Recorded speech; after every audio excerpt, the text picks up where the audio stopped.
Apa kabar? Kali ini tokoh akan bersama Dhani Ahmad. Siapa dia?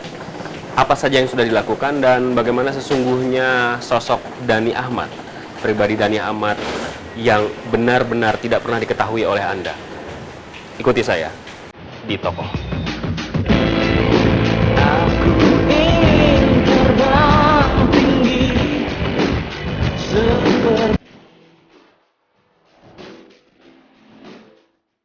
Sesuatu yang saya putuskan adalah sesuatu yang saya percaya bahwa itu sudah diputuskan dengan matang dan saya memang tidak peduli dengan pendapat orang lain.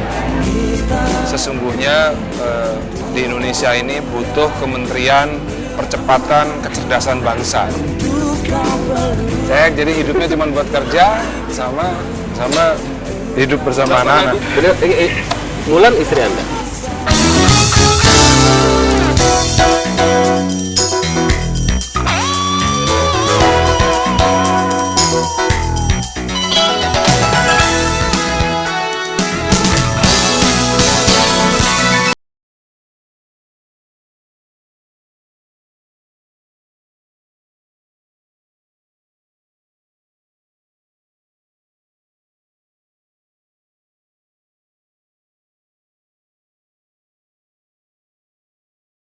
Dhani Ahmad.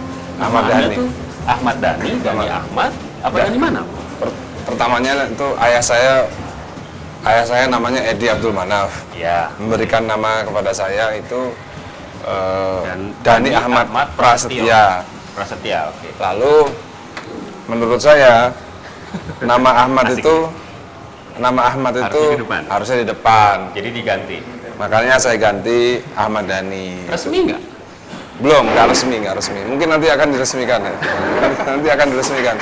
Orientasinya lebih religius seharusnya. Ya lebih adab aja.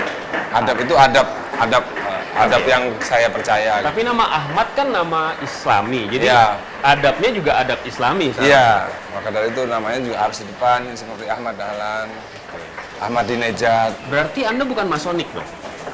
Eh, Mestinya kalau misalnya orientasinya Islam gitu, kan orang menuduh Ahmad Dhani sebenarnya Masonik. Gitu. Apa namanya? Kalaupun bukan anggota, simpatisan atau pemuja Freemason, Illuminati gitu.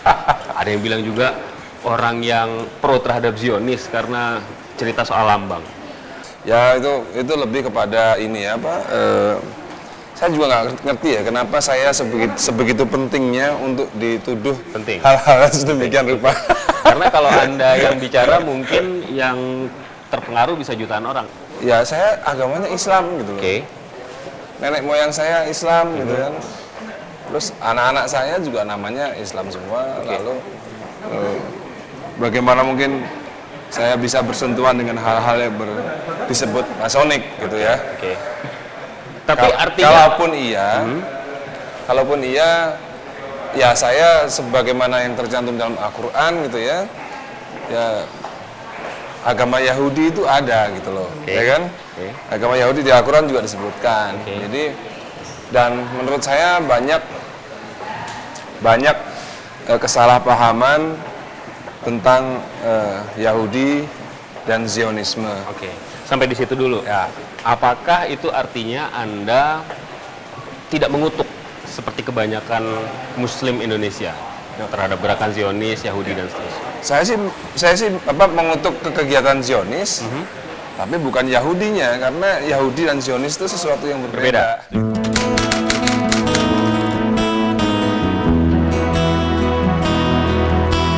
Kemudian agama bagi Anda itu way of life, inspirasi, menjadi inspirasi dan lain sebagainya atau apa? Ya buat saya sih agama itu way of life ya. Ya. Agama itu way of life. Ya tentunya saya juga dibesarkan oleh ayah saya. Saya dijebloskan ke sekolah Muhammadiyah. Oke. Supaya saya memiliki akidah dan tauhid yang kuat juga kan. Tapi seiring dengan perkembangan jiwa saya, semakin dewasa, saya semakin tertarik kepada sufisme.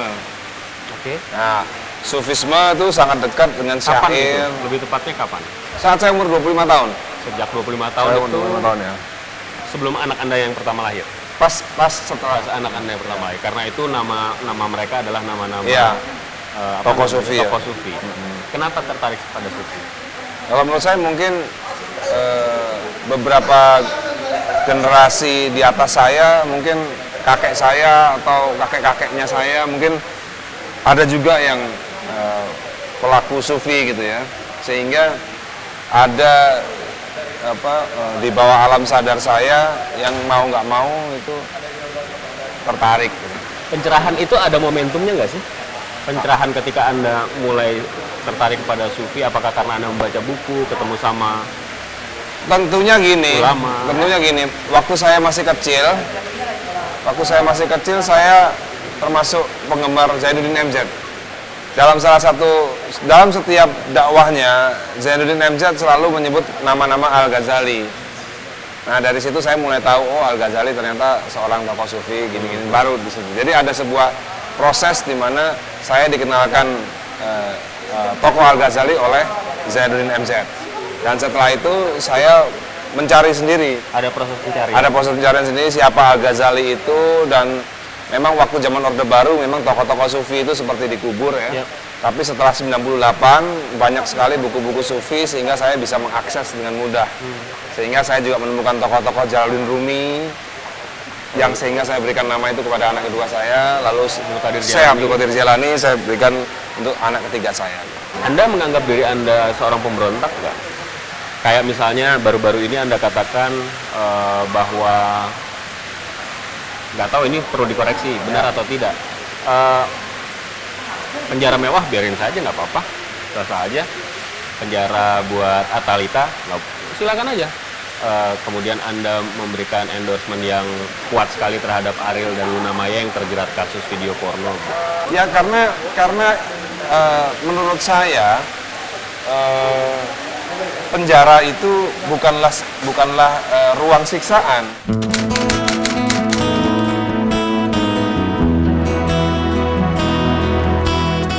Tapi ruang untuk menahan orang supaya tidak lari kemana-mana. Oke, karena itu menurut saya intinya kan tidak lari kemana-mana. Intinya itu tidak lari kemana-mana gitu. Yang penting itu bukan ruang siksaan loh ya. Oke. Mungkin untuk tukang beca mungkin ruang 2x2 atau 3x3 itu buat mereka udah cukup nyaman. Tapi untuk orang yang terbiasa hidup mewah, udah terbiasa hidup berada dan dengan macam-macam fasilitas, lalu diberikan fasilitas yang minim, itu siksaan. Oke. Jadi akhirnya intinya jadi menyiksa gitu. Oke. Itu menurut saya. Oke. Dan tidak harus benar. Saya tidak mau mendebatnya. Iya. Itu memang pendapat Anda. Tidak harus. Iya. Kita kan juga belum tahu, belum Iya. pernah ada bukunya di KUHP bahwa penjara itu adalah harus kejam. dan lain-lain kan nggak ada juga. Kecuali itu disebutkan dalam undang-undang. Nah, soal Luna dan Ariel. Soal Luna dan Ariel, saya dari awal selalu berpendapat bahwa mereka itu korban. Jadi tidak mungkin Ariel membunuh dirinya sendiri untuk membuat video itu dan disebarkan. Itu membunuh dirinya sendiri. Nggak usah dampak hukumnya, dampak sosialnya aja Ariel sudah cukup tersiksa. Gitu. Jadi apa yang mungkin dalam kasus ini Ariel berniat untuk menghukum dirinya sendiri? Kan nggak mungkin. Jadi kita harus melihat dari intisari hakikatnya gitu. Ariel itu bukan berniat untuk menyebarkan video. Pendapat Anda itu terus terang berbeda dengan mainstream. Dan Ya, Anda selalu siap dengan itu. Saya selalu siap. Saya selalu siap. Bahkan saya tidak merasa. Saya juga orang yang merasa bahwa belum tentu pendapat orang-orang yang disebut psikolog, psikiater atau orang-orang yang di dalam hidup di dalam jalur hukum belum tentu pendapatnya itu benar. Oke. Gitu.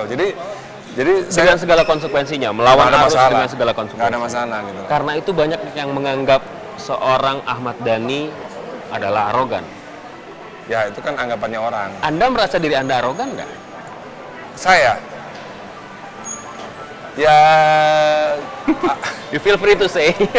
Anda bebas mengatakannya. Kalau saya sih ada perbedaan antara arogan dan mengatakan yang benar gitu ya. Atau berpendapat yang benar. Orang-orang di independen. Indonesia itu memang mungkin tidak terbiasa mendengar orang berpendapat beda atau jadi buat saya mengatakan yang benar menurut hati nurani atau mengatakan sesuatu yang dalam hati itu ya bukan sebuah kewajiban ya, sesuatu yang tidak bisa ditolak gitu. Oke. Jadi kalau orang lain menganggap itu arogan ya saya nggak bisa bilang. Bagaimana apa. dalam konteks bermusik? Banyak yang mengatakan bahwa Dewa itu sebenarnya dikooptasi oleh Dhani. Jadi Dhani semau-maunya aja ngurusin Dewa. Teman-temannya di layoff dan lain sebagainya, nggak dipakai lagi. Bahkan Wawan yang teman dekat sejak SMP, Anda ya bubar saja, dihentikan, diganti sama orang lain gitu. Dalam bermusik apakah? Ya intinya gini ya, saya punya alasan-alasan kuat terhadap hal-hal semacam itu. Hal-hal yang Anda percayai? Ya, hal-hal sesuatu yang saya putuskan adalah sesuatu yang saya percaya bahwa itu sudah diputuskan dengan matang dan saya memang tidak peduli dengan pendapat orang lain.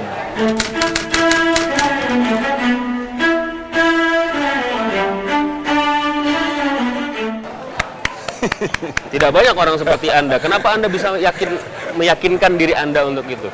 Seorang artis kan harus menjaga popularitasnya, harus menjaga. Itu menurut saya itu kita berbicara, saya bukan sebagai seorang artis tapi saya sebagai seorang leader. Di mana di Dewa 19 saya juga adalah leader gitu kan.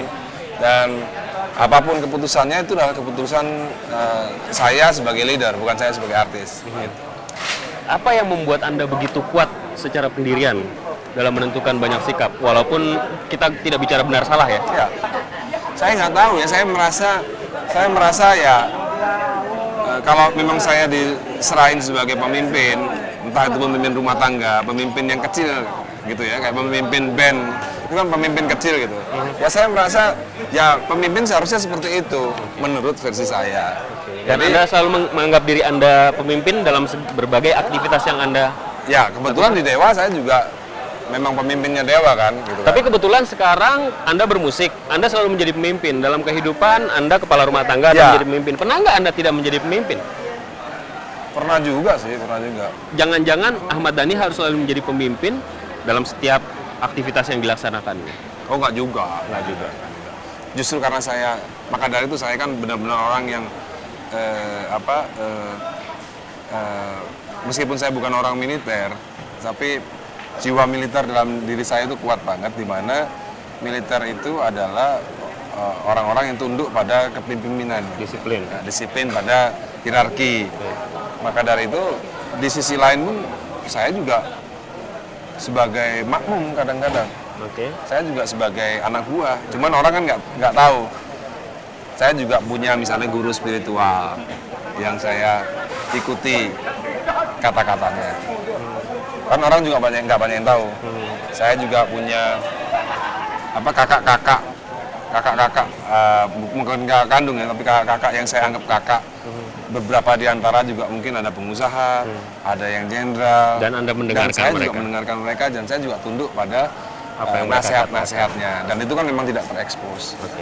Tapi berarti sosok Anda yang selama ini terekspos, Dhani, sorry saya menggunakan kata-kata ini lagi, Dhani arogan, angkuh, decisive dan lain sebagainya, itu didesain atau bagaimana?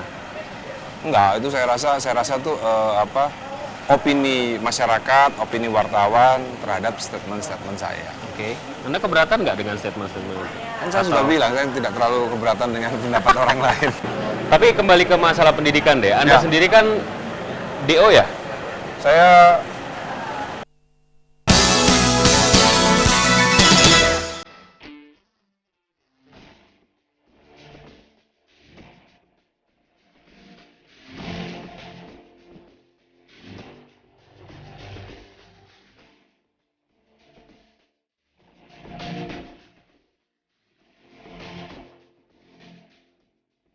Anda tuh melihat diri Anda sekarang masih menjadi musisi, seniman, apa sekarang sudah jadi pengusaha? ya Dua-duanya? mulai jadi pengusaha, tapi masih pengusaha. Passionnya di pengusaha apa di musik? Dua-duanya sih kalau saya rasa. Tapi pengusaha musik ya, bukan pengusaha kelapa sawit atau apa gitu, enggak. Loh, kenapa emangnya? Nggak bisa. Oh, nggak bisa. Kalau masih usaha di musik masih bisa, masih ada sesuatu, dan sekolah musik kan masih ada unsur idealismenya gitu kan. Kenapa saya bikin sekolah musik dan lain-lain. Anda a priori nggak sih sama pendidikan formal di Indonesia? Ya sebenarnya kita harus akui bahwa pendidikan di Indonesia kan juga belum 100% baik. Saya sering berbicara bahwa sesungguhnya di Indonesia ini butuh Kementerian Percepatan Kecerdasan Bangsa.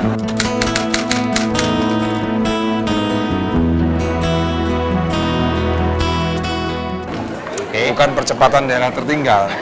Karena sesungguhnya saya tidak melihat adanya percepatan kecerdasan bangsa, dan saya rasa Indonesia butuh satu menteri untuk itu, di mana. Tapi abstrak sekali ya?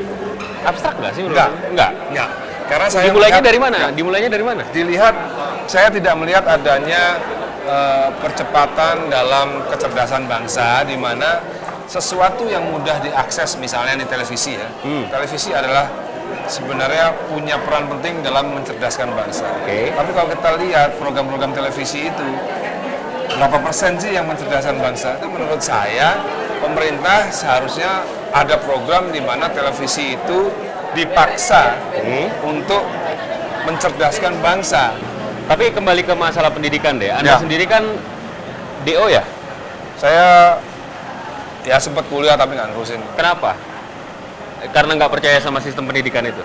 Atau lebih asik Saya pernah musik? Saya pernah kuliah komunikasi. Saya duduk di kursi, saya mendengar dosennya berbicara tentang komunikasi. Yang dosennya ajarkan pada saya udah tahu semua.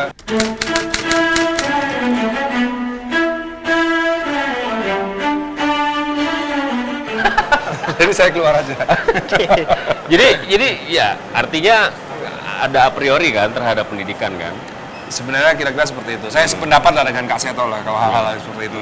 Dan karena itu anak-anak Anda minta untuk sekolah di rumah atau bukan. Waktu itu homeschooling bukan berdasarkan itu.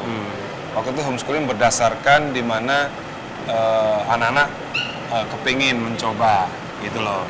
Jadi saya itu sebenarnya tidak mempunyai keinginan pemaksaan terhadap anak-anak. Justru anak-anak yang mau sendiri.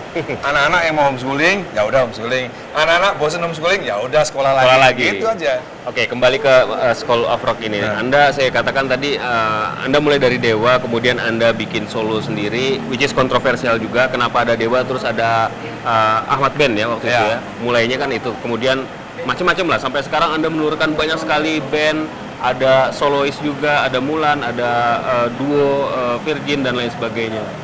Ini sebenarnya arahnya kemana? Anda mendulang uang sedemikian banyak, meraup keuntungan di saat Anda memang ada di atas dan dipercaya? Sebenarnya gini, sebenarnya itu simple.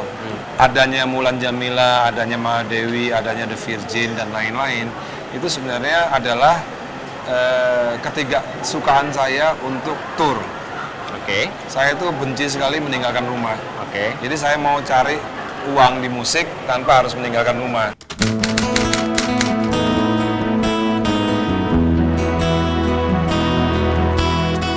Maka dari itu saat Mulan nyanyi, saya dapat uang.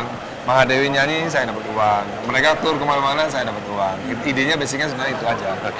Ketidaksukaan saya untuk keluar dari rumah saya. Posisinya Dewa sekarang gimana sekarang? Masih hidup? Akan ada album lagi? Saya juga belum tahu. Ntar kita terusin lagi deh. Anda duda sekarang atau sudah beristri? Saya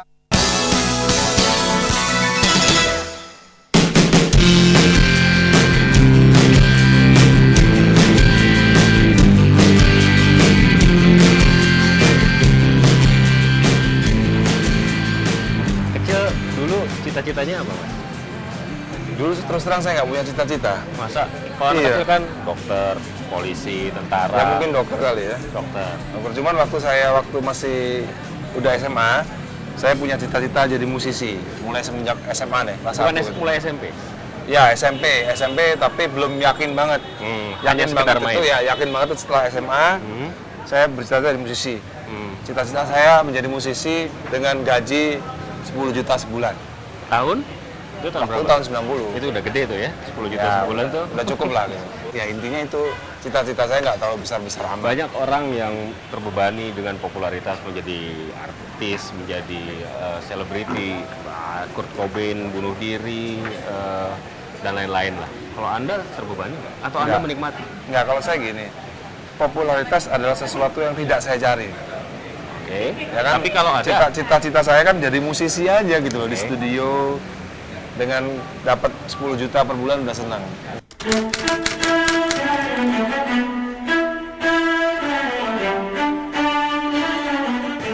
Jadi popularitas sebenarnya bukan yang saya cari.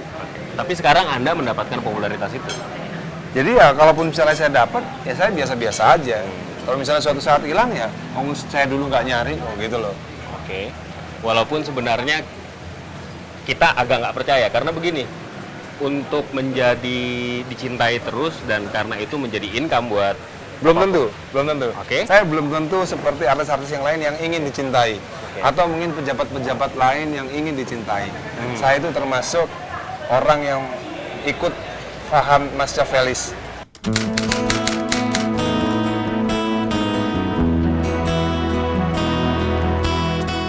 Nah, ngerti kan maksudnya kan? Oke. Jadi saya memang tujuan saya memang tidak perlu dicintai. Bahkan kenapa saya selalu tidak memikirkan pendapat masyarakat, karena saya memang tidak butuh pendapat masyarakat dan saya memang tidak butuh untuk disukain masyarakat. Saya hanya memainkan musik yang saya suka, saya hanya mengutarakan yang sesuai dengan isi hati saya. Pernyataan itu sudah mencerminkan Anda arogan Ya. belum ya kira-kira? Menurut saya sih itu bukan arogan, Tapi tapi itu sesuatu sikap yang orang harus menghormati itu, gitu loh. itu artinya juga Anda tidak terlalu peduli dengan sorotan media. Benar, Anda nggak terlalu peduli infotainment suka sama saya atau enggak? benar. Jadi saya selalu mengambil, jadi gini misalnya ya, justru saya pernah membiarkan diri saya untuk dibunuh sama infotainment. Ada 2 infotainment yang benar-benar mau membunuh karakter saya. Oke. Saya biarkan saja. Anda Malah tidak peduli. saya tidak peduli, malah Anda tidak protes, saya mengajukan nggak surat protes juga, keberatan. saya juga nggak pernah protes. Malah saya justru biarkan mereka, dan mereka tahu saya biarkan mereka membunuh karakter saya. Setelah Oke. itu saya bicara kepada mereka, kamu sudah pernah membunuh saya kan? Dan saya tidak mati.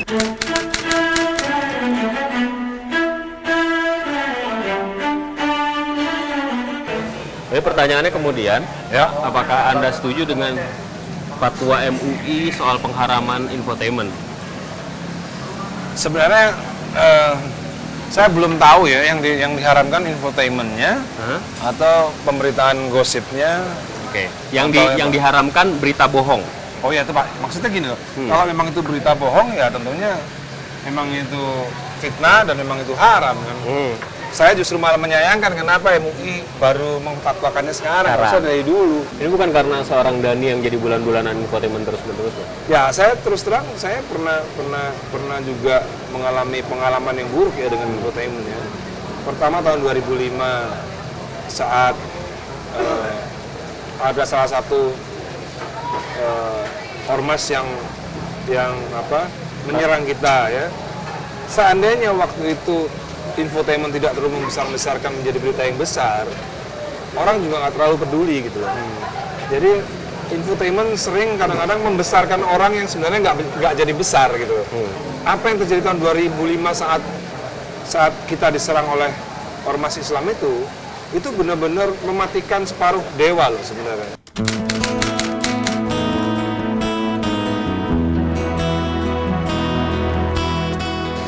Tapi Anda menyesal nggak ketika itu Anda menggunakan lambang yang diterjemahkan sebagai Allah? Enggak, saya nggak pernah menyesal. Sampai saat ini saya masih pakai lambang itu. Sampai saat ini tidak ada Dan institusi menurut Anda itu resmi. bukan pelecehan terhadap? Bukan. Sampai saat ini tidak ada institusi resmi yang melarang lambang itu gitu. Bahkan MUI pun kan tidak melarang juga. Dan karena itu oke-oke saja. Dan nggak maka.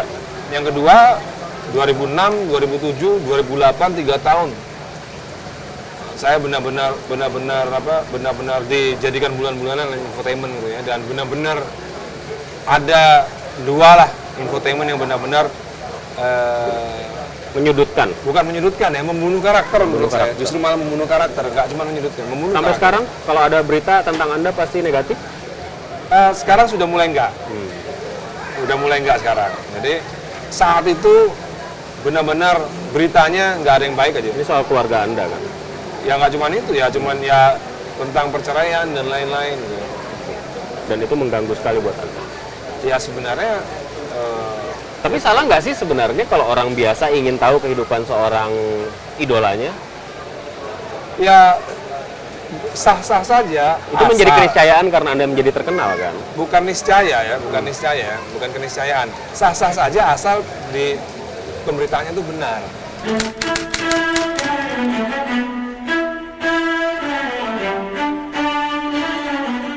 Anda duda sekarang atau sudah beristri?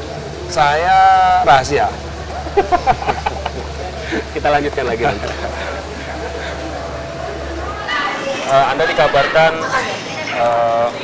awalnya berpacaran dengan Mulan, yang duet dengan Maya, dan sekarang menjadi istri Anda.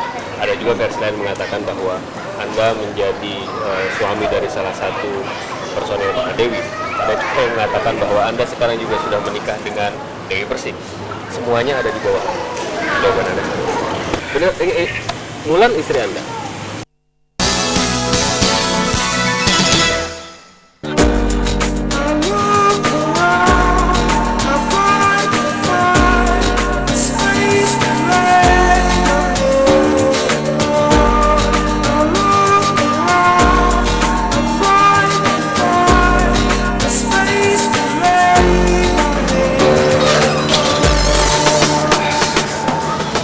Sekali hari ini. Kalau semi atau katakan sehari punya waktu khusus nggak buat anak-anak? Ya biasanya ada ya biasanya. Cuman kan anak-anak juga sekolah kan juga sibuk juga anak-anak. Jadi kadang-kadang saya lagi di rumah, anak-anak sekolah. Makanya dulu waktu pertama kali homeschooling enak juga sih, karena setiap hari anak-anak di rumah terus kan. Ya apa boleh buat, karena posisi kerjanya justru malah biasanya weekend. Saat anak-anak libur, saya berangkat kerja. Anda bisa dikatakan sebagai family man nggak sih sebenarnya? Atau Anda lebih hangout sama teman-teman? Justru malah saya nggak punya kehidupan sosial.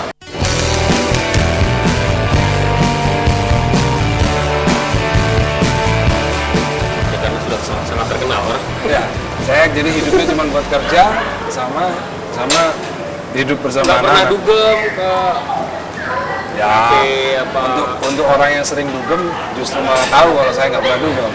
Karena memang nggak suka, atau memang Anda merasa tidak nyaman di tempat keramaian karena orang pasti mengganggu Anda? Bukan itu sih, saya lebih menikmati hidup bersama ketiga anak laki-laki saya. Saya menemukan kenikmatan yang luar biasa, sehingga saya nggak bisa menemukan kenikmatan di luar itu. Anda boleh jawab ini, boleh tidak jawab ini, terserah. Tapi ini adalah pertanyaan yang ada di benak masyarakat banyak. Sebenarnya ketika Anda masih berkeluarga dengan Maya, siapa yang mulai? Anda atau Maya? Yang akhirnya menyebabkan perceraian. Ya sebenarnya intinya kan cuman saya nggak mau punya istri yang terlalu sibuk aja, karena saya kan udah sibuk gitu. Sibuk sebagai musisi? Awalnya sibuk sebagai musisi, lalu sibuk sebagai sosialita. Tapi kan dia menjadi musisi karena Anda. Ya awalnya perjanjiannya sih nggak seperti itu. Awalnya perjanjiannya musik hanya untuk mengisi luang waktu. Tapi terakhir ternyata musik menjadi obsesi untuk mencari uang. Nah, jadinya udah berbeda dari jalur yang utama. Saya dengar itu, saya membaca itu dari media. Tapi juga ada dari versi lain mengatakan bahwa Dani selingkuh. Dani tidak lagi memperhatikan istrinya. Jawaban Anda? Ya tentunya tidak benar. Ya nggak apa-apa, versi Anda seperti apa jawaban? Tidak benar. Ini juga harus ditanyakan. Anda boleh jawab atau tidak? Karena ini yang akan. Anda dikabarkan awalnya berpacaran dengan Mulan, yang duet dengan Maya, dan sekarang menjadi istri Anda. Ada juga versi lain mengatakan bahwa Anda menjadi suami dari salah satu personel Pak Dewi. Ada juga yang mengatakan bahwa Anda sekarang juga sudah menikah dengan Dewi Persik. Semuanya ada di bawah. Nah, zaman saya semuanya gosip lah. Gosip? Gosip sebenarnya. Gosip tidak benar. Tidak benar. Gosip kan ada yang hampir benar, tapi perlu konfirmasi, ada yang tidak benar. Ini tidak benar. Semua tidak benar. Jadi sekarang Anda masih sendiri? Itu rahasia.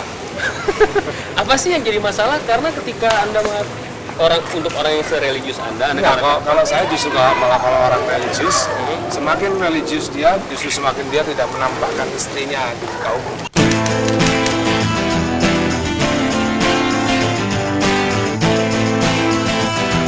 bukannya kemudian Contohlah Imam Khomeini misalnya, contohlah Saddam Hussein misalnya. Orang-orang yang tidak pernah menampakkan istrinya di muka umum. ada alasan khusus nggak sih, kalaupun Anda sudah menikah dan Anda tidak mau membicarakannya, ada masalah? Ya mungkin trauma dengan yang pertama. Arahnya akan kemana? Kalau misalnya, kalau konteksnya yang pertama, diketahui oleh masyarakat kan nggak menjadi masalah. Ya mungkin untuk masyarakat, untuk perempuan istri orang lain mungkin tidak masalah. Tapi untuk menjadi istri saya mereka bermasalah. Kenapa bermasalah? Ya karena belum tentu bisa siap menghadapi mental Kondisi misalnya yang menaungi Anda sebagai selebriti gitu. apapun itu lah, apapun menjadi istri saya tidak mudah.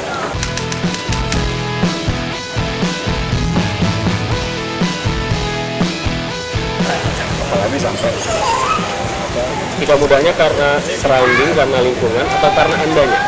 ya semuanya.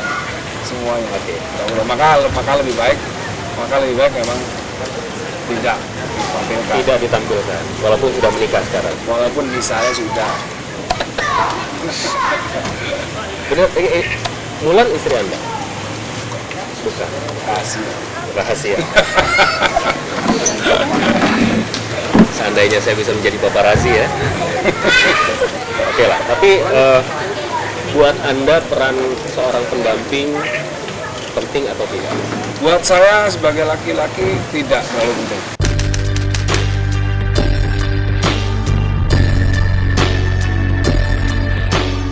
Buat lelaki seperti saya ya, malah justru kalau menurut Hitler, malah untuk lelaki seperti Hitler, menikah itu berbahaya. Tapi dia punya program. Tapi kan akhirnya tidak dinikahinya terakhir-terakhir aja gitu. Jadi itu hanya. Jadi kalau misalnya dikatakan seorang Dani bisa hidup sendiri, itu menurut Anda mungkin? Sendiri gitu, Tanpa pendamping? bisa. Terus bagaimana kemudian dengan anak-anak Anda? Anda kan sudah sibuk seperti itu. Apakah Anda bisa menjadi... Anak-anak saya justru malah sudah terbiasa. Sudah terbiasa. Ya mungkin tidak hanya sebagai anak-anak yang tidak punya ibu ya. Anak-anak justru malah mungkin siap apabila suatu saat kedua orang tua tidak ada.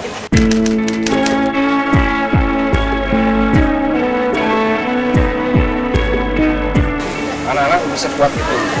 Itu excuse Anda karena Anda egois dan menurut pendapat Anda mereka sudah siap, atau karena memang secara mental mereka sudah siap? Secara mental mereka sih.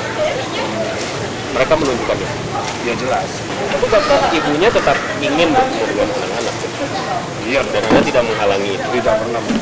Tapi setiap datang katanya Anda bersembunyi entah di mana, tidak ingin bertemu sama sekali. Ya itu kan supaya memberikan waktu yang luang. Itu excuse. Bukan. Saya nggak mau menghalangi kedekatan ibu dan anak kalau ada saya. Saya mau biarkan waktu yang sedikit itu. Pertanyaan-pertanyaan semacam ini adalah pertanyaan-pertanyaan tipikal yang ditanyakan oleh teman-teman dari Semua. peliputan Tidak hanya peliputan, hiburan. semua orang. Oke. Dan ketika Anda ditanya hal-hal semacam ini, apakah Anda merasa tidak nyaman? Oh saya senang. Saya senang karena saya harus menjelaskan itu. Termasuk hal-hal yang detail yang kita ceritakan. Saya senang menjawab semua pertanyaan. Justru malah biasanya kalau ada wartawan, ada promotor yang membatasi wartawan, malah saya nggak suka. Biarkan tanya apa aja nggak apa-apa. Saya akan jawab semua. Kapan Ahmad Dhani akan jadi presiden? Nggak tahu saya. Indonesia sekarang apa yang harus dilakukan kalau Anda jadi presiden hari ini? Kalau saya jadi presiden hari ini,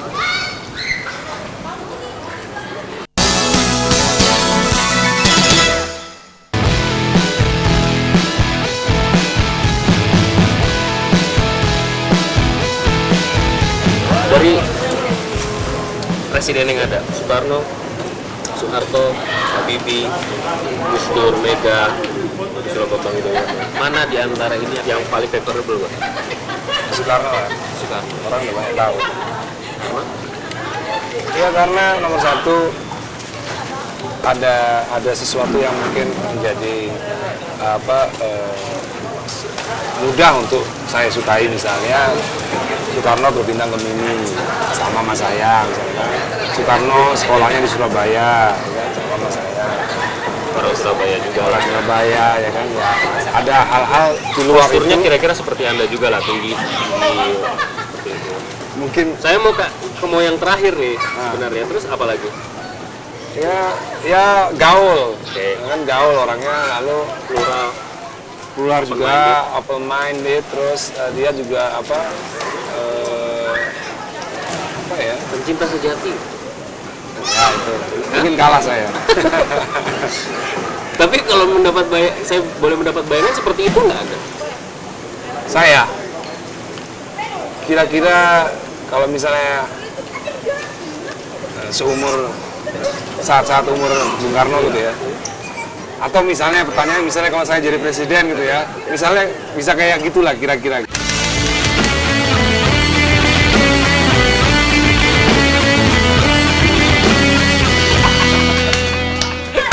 Tapi Anda sudah menikah belum? Apa? Sudah menikah belum sekarang? Sekarang rahasia. Anda adalah musisi yang kita selalu mendengar Anda menyanyikan lagu cinta. Ya. Ada sih lagu-lagu yang bercerita tentang kebangsaan dan keindonesiaan, tapi orang lebih banyak mendengar lagu Anda adalah lagu cinta. Sebenarnya konsep Anda tentang Indonesia itu apa sih? Kalau kita boleh tahu, sambil jalan ya. Ayo. Banyak sih sebenarnya ya. Sedikit saja. Ya saya. Indonesia sekarang apa yang harus dilakukan? Kalau Anda jadi presiden hari ini? Kalau saya jadi presiden hari ini, rahasia dong. Nanti diikutin orang ya. Hukumkah misalnya, miskinankah, pendidikan? Yang jelas kalau saya jadi presiden, saya bisa membuat tidak ada pengangguran di Indonesia. Caranya rahasia. Nanti kalau saya sebutkan di sini nanti ditiru orang. Nomor satu itu. Anda bisa jadi presiden setelah ini sih, karena presiden tertarik dengan sorry bluff Anda itu ya. Tapi, Ya. Oke. Kayak misalnya gini, nggak usah jadi presiden deh. Misalnya saya ditanya sama gubernur bagaimana cara mengatasi kemacetan Jakarta, kan saya punya satu solusi yang sebenarnya kalau itu dilakukan Jakarta nggak akan macet. Dan itu rahasia. Dan itu rahasia. Bagus sekali sih. Kan Anda kan anak bangsa, Anda warga Jakarta, kenapa nggak berbagi? Ya kalau saya dipanggil sama gubernur, tentu saya akan bagi informasi itu kepada gubernur gitu loh. Karena kalau saya ucapkan di media akan terasa murah gitu loh. Anda bangga menjadi orang Indonesia? Kalau saya bangga tidak hanya bangga menjadi orang Indonesia, saya bangga banyak darah mengalir dalam tubuh saya.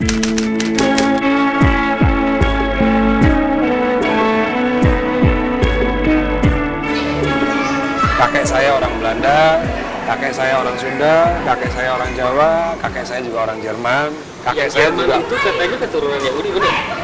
Saya juga nggak tahu itu ada informasi seperti itu. Tapi faktanya ibu Anda tidak pernah. Tidak pernah kasih tahu. Dan Anda tidak pernah tahu apakah dia Tidak pernah tahu. Jerman Yahudi atau memang pure Aryan Yahudi? Saya tidak tahu. Aryan Jerman, nggak tahu ya? Nah, tapi yang membuat saya bangga ya itu tadi. Saya di dalam darah saya banyak mengalir darah bangsa-bangsa banyak gitu. Termasuk juga Sunda, juga termasuk Jawa. Anda tidak pernah merencanakan merangkai strategi untuk hidup Anda? Jadi konsepnya mengalir begitu saja? Mengalir begitu saya. Mengalir begitu saya. Berarti Anda termasuk orang yang beruntung? Yo, memang menurut saya termasuk orang yang beruntung gitu. Karena ya hidup saya tidak pernah melakukan sebuah usaha-usaha yang cukup keras gitu untuk mencapai seperti ini gitu ya.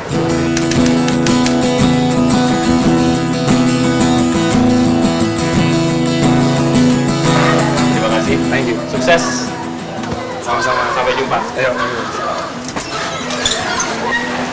Terima kasih Anda sudah bersama kami di Tokoh Forum hari ini. Anda sudah mendengarkan apa yang dituturkan oleh Ahmad Dhani dengan sekurang pertanyaan yang mungkin menjadi pertanyaan di benak kita tentang sosok Ahmad Dhani selama ini. Anda boleh percaya atau boleh tidak mempercayai hal tersebut. Anda boleh setuju seia sekata dengan pernyataannya, boleh juga menyangkal pernyataan tersebut. Semuanya kembali kepada. Sampai di sini Koko, kita akan jumpa.